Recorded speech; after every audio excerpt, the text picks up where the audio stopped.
Ok, bonjour à tous.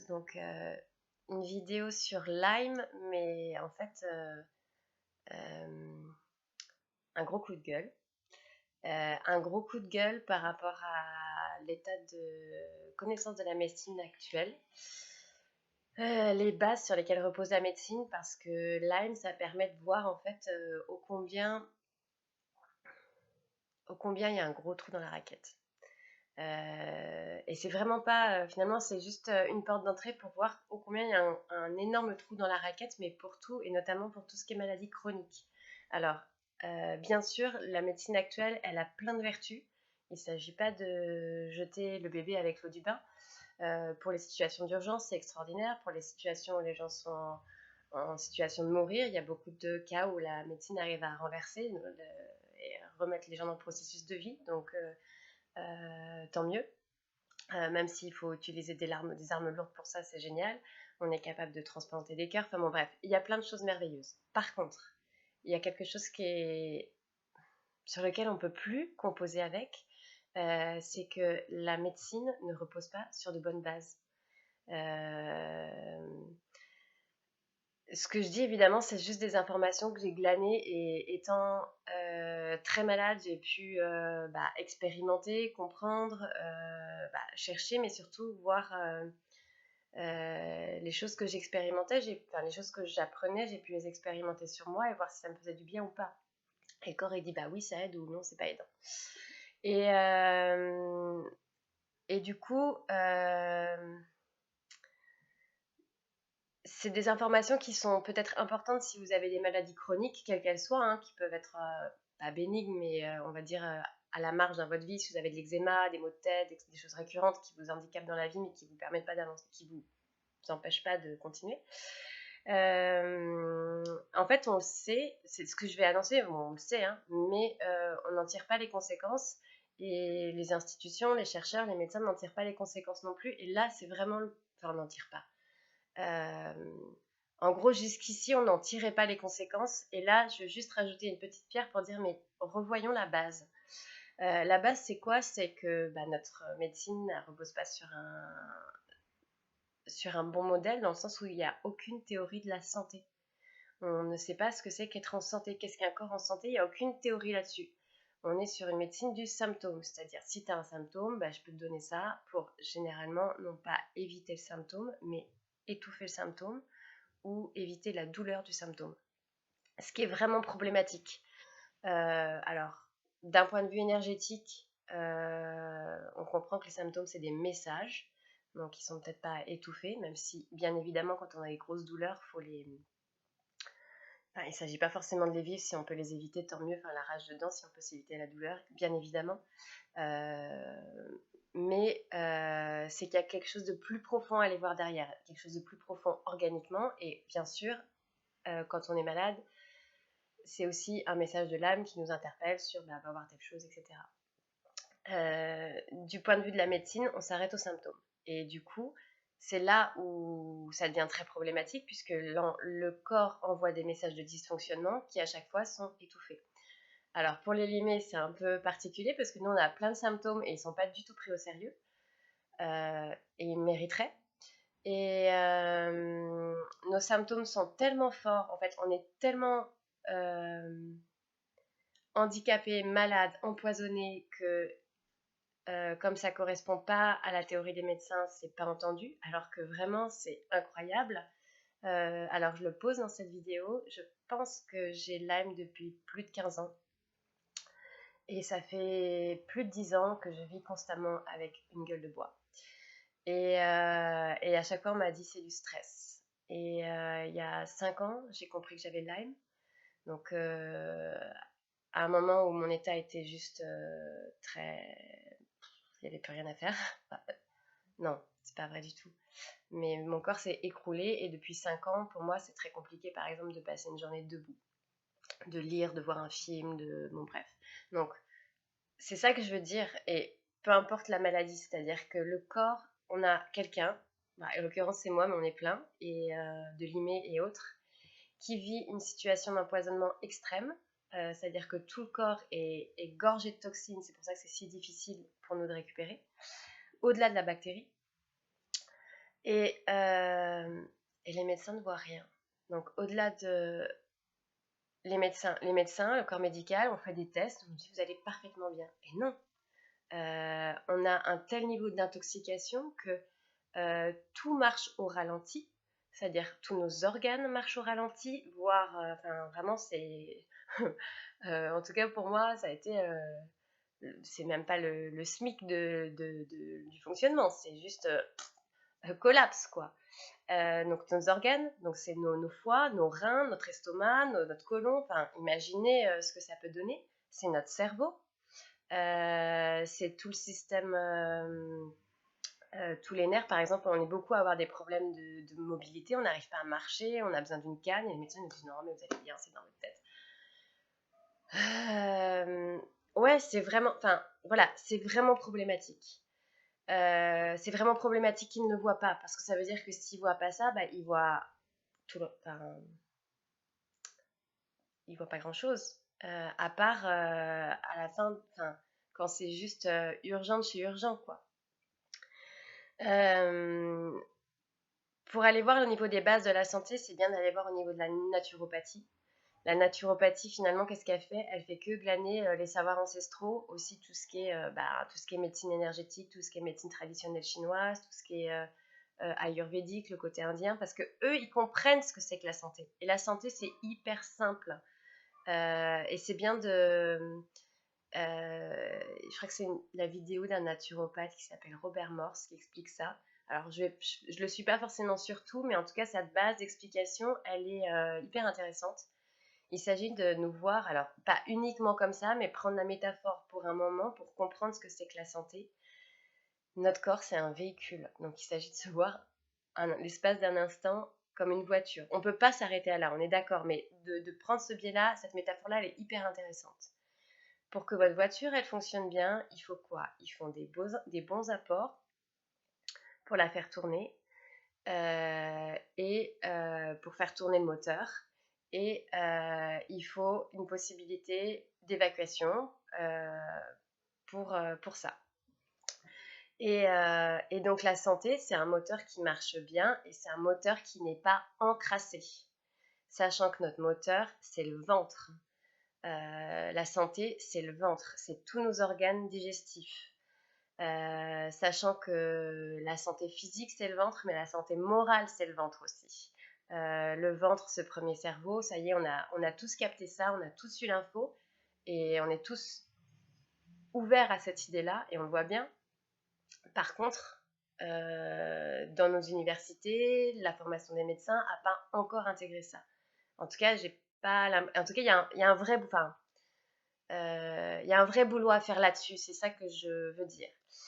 Ce qui se passe pour les gens qui ont Lyme, c'est qu'on a une bactérie qui nous envoie plein de toxines.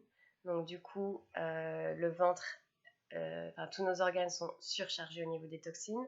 Il y a ce système de ce qu'on appelle, il y a du coup, notre intestin, il est plus capable d'évacuer les toxines. Donc du coup, il devient poreux. Ce qui veut dire qu'il est plus imperméable. Donc toutes ces toxines, elles partent au-delà de l'intestin, le sang, la lymphe, le cerveau. Et là, c'est la cata. Et il y a plein de gens qui souffrent de ça, sans être forcément limés d'ailleurs, hein, ça peut être d'autres difficultés. En tant que limée, ce qui m'a énormément aidé, c'est une vidéo sur la détox. Bon, ça, les limées, on a bien compris qu'il fallait qu'on passe par la détox, et de toute façon, quand on se soignait, c'est-à-dire que quand on essayait de tuer la bactérie en mourant, elle libère plein de toxines, donc on se réintoxique encore plus, et donc c'est ce qu'on appelle les fameuses ERCs. Et du coup, moi je suis passée par les jeûnes, par les cures de jus de légumes, etc. Je voyais que ça avait un effet, mais que c'était pas suffisant, et que de toute façon, j'étais toujours dans ces états énormes. Il y a quelque chose qui a fait vraiment la différence, et c'est assez nouveau. C'est une vidéo qui est tombée, je crois, en janvier 2020. C'est Irène Grosjean, qui est une des papesses de la naturopathie et du manger cru. qui, elle, pour le coup, a bien compris ce qu'était que la santé. Donc, encore une fois, je cite des noms, je cite des références. Allez voir les informations si elles vous semblent pertinentes. Moi, forcément, je ne suis pas forcément les gens jusqu'au bout. Je ne dis pas il faut manger tout cru ou quoi que ce soit. Je dis juste est-ce qu'il y a des informations qui sont intéressantes? Est-ce qu'il y a des informations qui vous semblent pertinentes pour vous? Et dans cette vidéo, j'essaierai de la mettre, je le mettrai, c'est pas j'essaierai, j'y arriverai, je mettrai le lien dans la boîte de dialogue en dessous de la vidéo, où elle explique ce que c'est que la détox de la lymphe. Et donc, si on reprend notre métaphore de la voiture, faut s'imaginer que toutes nos cellules, elles baignent dans un liquide, dans notre jus. Et donc, le sang, ça va être le premier canot qui apporte tous les nutriments, l'oxygène, tout ce dont le corps a besoin. Voilà, c'est vraiment le mécanisme de fluide d'apport. Et le mécanisme de fluide de détox, de rejet, voilà, pour que notre circuit marche bien, c'est la lymphe. Et nous, notre lymphe, elle est ultra engorgée. Donc, en fait, imaginez-vous une maison où la chasse d'eau, tous les trucs d'évacuation ne marchent plus. Ben, c'est la cata. C'est la cata. Du coup, vous avez tout qui remonte, quoi, partout, les odeurs, etc. Et donc, vous avez beau nettoyer le sol, vous ne comprenez pas pourquoi ça sent toujours aussi mauvais chez vous. Bah, et c'est ça que je veux faire passer dans cette vidéo, c'est que, s'il vous plaît, les médecins, les chercheurs, les praticiens de santé en généralement, même les naturopathes, parce que je pense qu'il y a quand même pas mal de trucs à creuser là-dessus. Regardez ça pour nous aider au niveau de la santé. Nous, c'est les limés, mais c'est tout le monde en fait. Parce que pour les limés en tout cas, si on ne désintoxique pas la lymphe, en fait, si on ne nettoie pas notre jus c'est partout en fait. C'est aussi les liquides dans lesquels nos cellules baignent. Ça devient très difficile de s'en sortir. Donc cette vidéo, elle est sur la détox, mais c'est plus précis que la détox, en tout cas telle que moi je l'avais comprise en tant que limée, c'est-à-dire oui, il faut nettoyer les intestins, faut manger sainement et nettoyer les intestins. En fait, ça suffit pas. Et pour toutes les maladies chroniques, nettoyer les intestins, c'est bien, hein, mais on peut aller, si ça ne suffit pas pour vous, vous pouvez aller plus loin, à savoir nettoyer la lymphe. Et donc nettoyer votre jus, en fait, tout simplement. Je dis ça aussi pour tous les gens qui sont ou dépressifs ou traumatisés, ou enfin voilà, quand on est un peu bloqué sans avoir des problèmes de santé vraiment concrets, où on sent que on n'arrive pas à sortir d'un truc, quoi. On est resté bloqué. Nettoyer la lymphe, ça va faire un grand coup de balai émotionnellement. Parce qu'on nettoie le jus, tout simplement. Donc c'est le jus organique, mais c'est aussi le jus énergétique. Alors nettoyer la lymphe, c'est pas très compliqué, c'est pas très glamour. Honnêtement, j'aurais préféré c'est mes premières vidéos YouTube, j'aurais préféré communiquer sur un sujet plus glamour, mais bon, tant pis, c'est tellement aidant, je m'en fiche. Donc il s'agit de passer par ce qu'on appelle des purges, qui encore une fois, c'est vraiment des méthodes ancestrales pour soigner. C'est juste, voilà, elles n'ont pas bonne presse, alors qu'en fait, c'est vraiment pas très compliqué.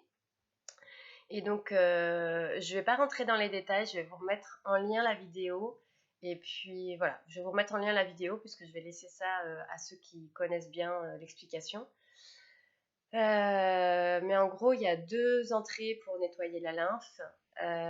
Donc soit faire des purges avec du chlorure de magnésium qu'on peut trouver sous différentes formes.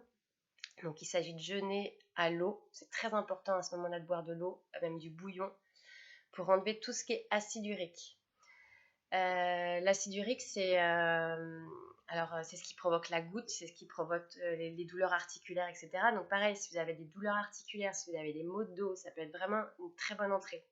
Donc en fait, c'est assez simple. Il s'agit de jeûner une journée au bouillon. Bon, c'est pas très compliqué. Vous prenez votre petite potion le matin, vous laissez agir ce qu'il y a à agir. C'est bien d'être pas trop loin des toilettes parce que voilà, ça peut apporter un confort de ne pas faire une journée basique, je vais au boulot, je vais au centre commercial, mais c'est vraiment pas plus compliqué que ça. Vous jeûnez, donc il n'y a pas grand chose qui se passe. d'un point de vue pratique à gérer. Donc ça c'est pour l'acide urique, et l'autre entrée c'est pour nettoyer les glaires. En fait, par exemple, quand on est malade, voilà, c'est ce qu'on va régurgiter. Et là, c'est avec de l'huile de ricin. Et là, il s'agit de faire un jeûne sec, donc sans eau. Mais encore une fois, c'est une journée. Et à la fin de la journée, vous pouvez remanger très légèrement, etc. Donc le processus n'est pas en soi très compliqué. En théorie, c'est très simple. Si vous êtes limé, faites-vous vraiment accompagner, parce que quand même tous les processus de détox peuvent être très forts, très violents, même émotionnellement, il peut y avoir beaucoup de choses qui remontent. Donc c'est bien d'être accompagné, c'est bien d'être accompagné pour les doses. C'est bien d'en parler à son médecin aussi pour voir les intérêts. S'il y a des, surtout si vous êtes, si vous prenez des médicaments, pour voir au niveau des interactions. Même si, alors si vous trouvez un médecin qui est ouvert à ça et qui vous accompagne là-dessus, c'est génial. Si, comme pour moi, et je pense beaucoup d'autres, les médecins, dès que vous leur parlez de ces trucs-là, ils lèvent les yeux au ciel, bon bah, tant pis. En tout cas, je trouve ça quand même bien d'en parler, quoi qu'il arrive, ne serait-ce que pour avoir un accompagnement, puis pour voir, je sais pas si vous avez des super résultats, peut-être pour pouvoir leur dire ensuite, ah regardez, tous ces symptômes-là sont partis avec ce processus-là. Et voilà. Dans, dans le fait aussi que la médecine, elle n'a pas les bonnes bases, il y a le côté aussi comment on voit la maladie. La maladie, elle est mal vue, c'est que le corps dans la médecine, le corps dysfonctionne, donc on fait en sorte qu'il ne dysfonctionne plus. Et en fait, c'est vraiment à penser autrement. La maladie, alors, personne n'a envie d'être malade, hein, qu'on soit bien clair. Mais d'un point de vue du fonctionnement du corps, c'est génial. C'est génial parce que c'est une crise de guérison. Ça veut dire qu'il y a des choses qui nous sont arrivées qu'on n'a pas digérées, qu'on n'a pas pu évacuer, que ce soit physique, émotionnel. Et la maladie, elle vient faire ce boulot-là. Donc oui, c'est une crise. Bien sûr que c'est une crise, mais c'est une crise absolument nécessaire. Et généralement, la médecine, ce qu'elle fait, c'est qu'elle empêche la crise. Donc ça, c'est terrible. Nous, Limé, on est en crise constante parce qu'on vit, alors je le pose, hein, on vit un état d'empoisonnement généralisé. Et, et la médecine, jusqu'ici, la seule réponse qu'elle a à nous donner, c'est dans votre tête. Bon, on le sait. En tout cas, ça peut, je sais, enfin bon, à divers points, ça peut pas être entendu, tant pis. Tant pis pour eux. Nous, Limé, on s'en fout. Nous, ce qui est important, c'est de guérir. Donc, s'il y a des gens qui sont aveugles à ce qui nous arrive, laissons-les de côté. Ne focusons pas notre attention sur eux. Allons trouver les médecins, parce qu'il y en a plein qui se forment, qui se remettent en question. Merci, vraiment un grand merci à tout cela, parce que je sais que ça vous demande du temps, de l'argent et beaucoup de courage, parce que c'est aussi la risée des collègues. Se détacher du dogme, c'est pas rien. Donc, ne perdons pas courage, nous aussi patients, à trouver des gens dans le corps médical qui sont aptes à nous soigner, parce que de plus en plus, ça arrive. Et je me souviens plus de son prénom, mais il y a une médecin précurseur de Lyme qui, je crois que c'est Nadine Jadin, mais bon bref, qui explique qu'il y a un super tandem à faire pour Lyme, c'est médecin naturopathe. Et c'est vrai que dans l'idéal, si vous pouvez trouver ça, c'est vraiment super. C'est-à-dire que le médecin qui va être là sur la bactérie et le naturopathe qui va être là sur le terrain. Parce que dans ma vidéo, finalement, tout ce qui se rejoue, c'est qu'est-ce qui est important, ces fameux débats entre Pasteur et... c'est terrible, je suis limée, donc j'ai plus de mémoire. Bon, bref, on s'en fout des noms. Il y a eu un gros débat une fois que la médecine occidentale a découvert les bactéries, etc., ce qui était une avancée. Donc, entre Pasteur et un autre gars qui est décédé et qui, du coup, s'en ficherait que j'ai oublié son nom, sur qu'est-ce qui est le plus important, la bactérie ou le terrain.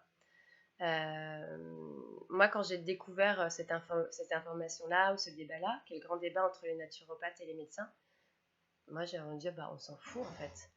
Nous, on est malade, et du coup, on sait qu'on a 2 leviers d'action. 1, tuer la bactérie. 2, travailler sur le terrain. Travailler sur le terrain, c'est ça, c'est nettoyer notre jus, nettoyer les organes, avoir une alimentation beaucoup plus saine, ou en tout cas beaucoup plus adaptée à notre propre personnalité, c'est-à-dire intolérance, etc. Et oui, il y a ces deux leviers-là. Après, ayant été très malade et ayant fait beaucoup de choses et s'apercevant que par exemple tuer la bactérie, c'était juste plus possible, quoi. Mon état d'intoxication était trop fort. J'ai envie de dire maintenant, bah ouais, maintenant pour moi, ce qui est plus important, dans mon état à moi, et de manière générale, c'est quand même le terrain. C'est-à-dire de s'assurer que tous nos organes fonctionnent bien et que faire tout pour préserver la santé, donc le bon fonctionnement de nos organes. Pour moi, c'est le plus important. Mais ça reste un débat d'experts. Enfin, on a les deux leviers. On a les deux leviers, donc servons-nous des deux.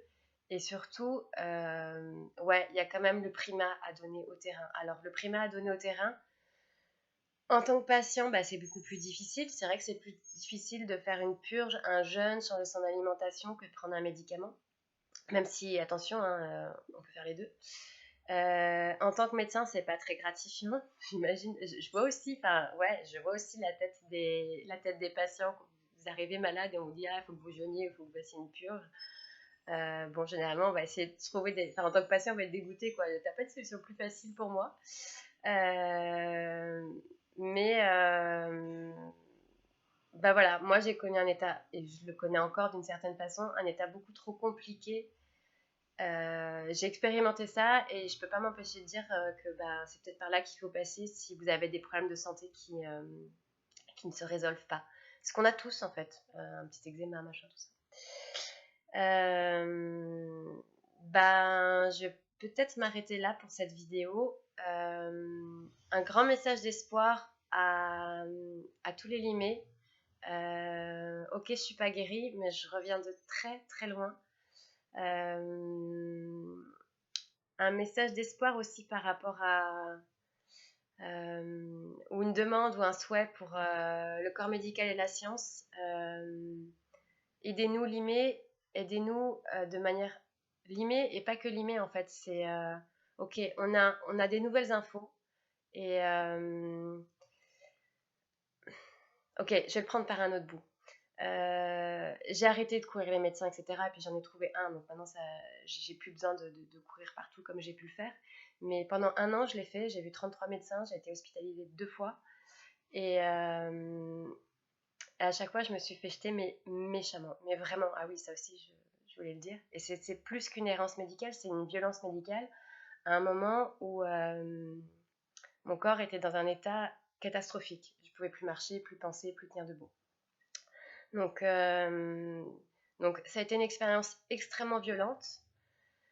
Mais il y a quelque chose qui me donne espoir et vraiment je compte sur vous les gars, c'est toute la jeune garde. C'est-à-dire que quand je me suis fait jeter dans les hôpitaux, il y avait tous les internes, donc les jeunes médecins derrière, qui m'ont regardé avec une compassion énorme.